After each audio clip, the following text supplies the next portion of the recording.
A young woman named Kiri Jewell held Congress spellbound last week when she testified that Branch Davidian cult leader David Koresh assaulted her when she was only 10 years old. Here's a part of what she said. I was wearing a long white t-shirt and panties. He kissed me and sat there, but then he laid me down. He took his penis and rubbed it on the outside of my vagina while he was still kissing me. I had known this would happen sometime, so I just laid there and stared at the ceiling. I didn't know how to kiss him back. Anyway, I was still kind of freaked out. Tonight, Kiri joins me along with her parents, David and Heather, for their first network television interview following that testimony. Kirk, David, and Heather, welcome to our program, and you've made our set look a little bit like Good Morning Cleveland. It's nice to have you all with us. Let me ask you about the decision to testify. Was that something that you made on your own, or did you consult with your mom and your dad about that? Well, they told me about it, and they said it was up to me. And so I just kind of, I felt like it was what I had to do. I didn't really have to decide. It was what I had to do. And I'm just wondering, was it easier for you to write this all out and read it rather than ad-lib it from memory? Yeah, a lot easier. Okay. And now, you heard this story from Kiri. You knew that this had taken place. Could you tell the folks here the circumstances? I think you were putting your daughter to bed one night, and this all just gurgled out. That's exactly right. And if I get it wrong, Kiri won't hesitate, I'm sure, to fill in the details. But there was a night several months after Kiri and I had finally gotten together after the custody was announced. And I was putting her to bed, and that was a time when we used to read together sometimes and just spend a little bit of time together. And it was real clear to me that Kiri was just uneasy. She was unhappy, upset about something. And so I spent a little extra time, and we talked, and a few minutes turned into an hour, and that turned into a couple of hours. And pretty soon Kiri got to the point where she was able to actually admit to me that some of the stories that I had heard about David Koresh's sexual activities with little girls was true. And then finally I learned that she knew it to be true because it had happened to her. And then after she told you this story, what was the first thing you did? I think we just sat and held each other. No, I mean, you went to bed, you got up in the morning, you called the cops, you called somebody. Did you take any action? We did contact Child Protective Services in Texas to let them know, and were informed that because it had been approximately a year since the assault had taken place, and since it was unlikely that any of the people who Kiri was sharing her life with at that time, namely the Branch Davidians, would offer any kind of corroborative testimony, that it would be virtually impossible to try to win the case. I understand. And Heather, you chose not to make the trip to Washington. You work as an anchor woman and a reporter for a television station in South Bend, Indiana.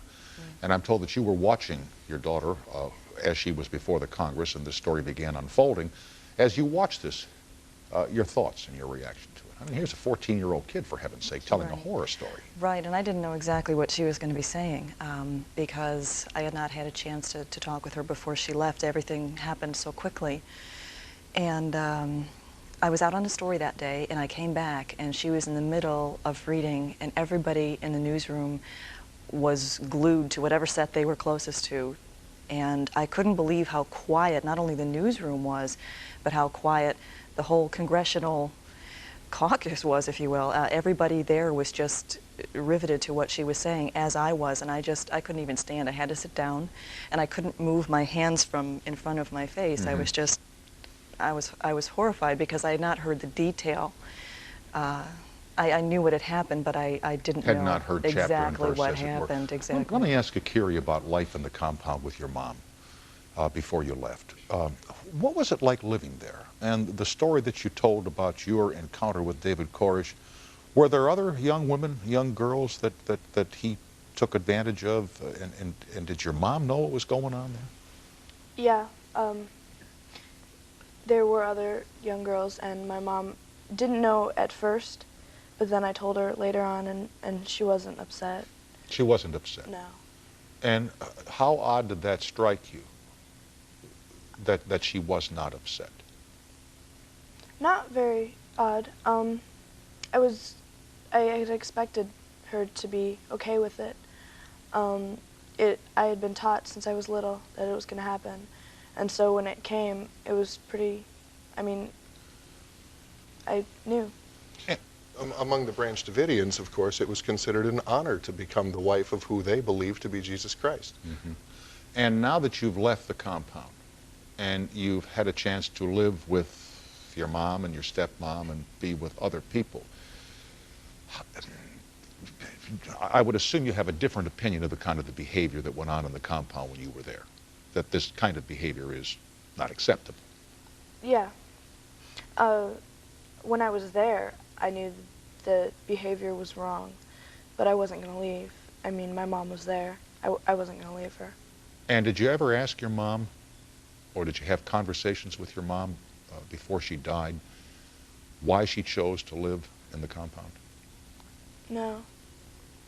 I would ask her, I would say, where would we go if we ever left? And she'd always tell me, well, we're never going to leave, so why ask? And were there any good times in the compound? Oh, yeah, there were lots of good times.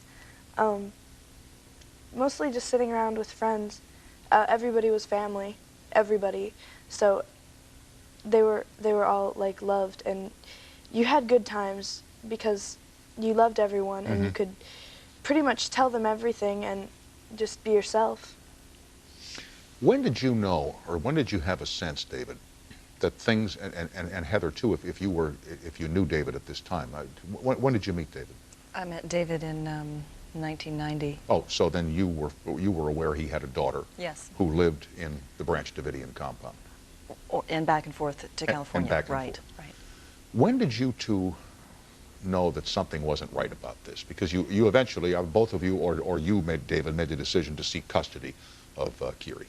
Well, as a matter of fact, in 1990, Sherri, Kiri's mother, we had joint custody, joint legal custody, Sherri having physical custody at the time, and she tried to sue me here in the state of California for full custody.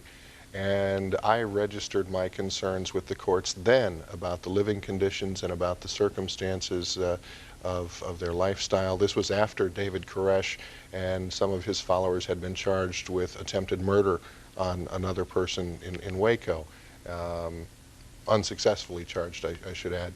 So I've had concerns for a long time, but it wasn't until I was contacted in October of 1991 by Mark and Elizabeth Bro, who are former Branch Davidians, that we could see sort of the whole jigsaw puzzle, if you will, and to really see what was actually going on. And did you have a concern also, Heather, at this time?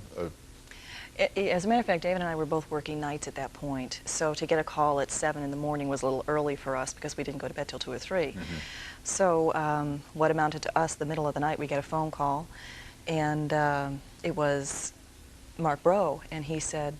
the former Branch Davidian. The former Branch Davidian from Australia. He said, hello, my name is Mark Bro, you don't know me, but I have reason to believe that your daughter is in danger. And at that point, I was wide awake, and I gave David the phone. I said, David, there's someone on the phone that says Kiri is in danger, and he just, boom, sat bolt upright in bed. And from that point, we knew, we didn't know this guy from Adam, but we had to trust that he was telling us the truth. And of course, you did not know these conversations between your mother and your father and this man from Australia. No. But did you ever feel in any danger at all in the compound? Well, I felt I was going to die someday, but other than that, no. Well, you were going to die someday you were going to die at the age of 97 in your bed, or you were going to die at about the age of 16, maybe. And why would you feel that way? We were all going to die one day. It was no use to plan ahead. We were all going to die one day. At 16? Or younger. Well, it would have been like, what, 12? It would have been 12. And you're 14 now? Yeah. Aren't you glad you didn't die 2 years ago? Yeah. You don't want to die 2 years from now, do you? No. Good, good.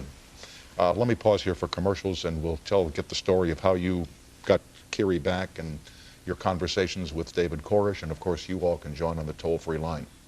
That noise was my foot hitting the table. Not used to having this table here. Kiri, David, and Heather Jewell, we're at 1-800-952-2788. We'll continue after these messages.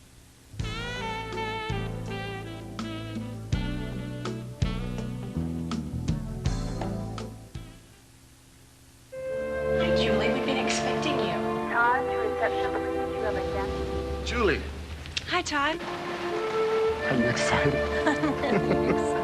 What do you say we go look at your car? I'd love it. Okay. Is that my car? This is Julie, and this is her first new car.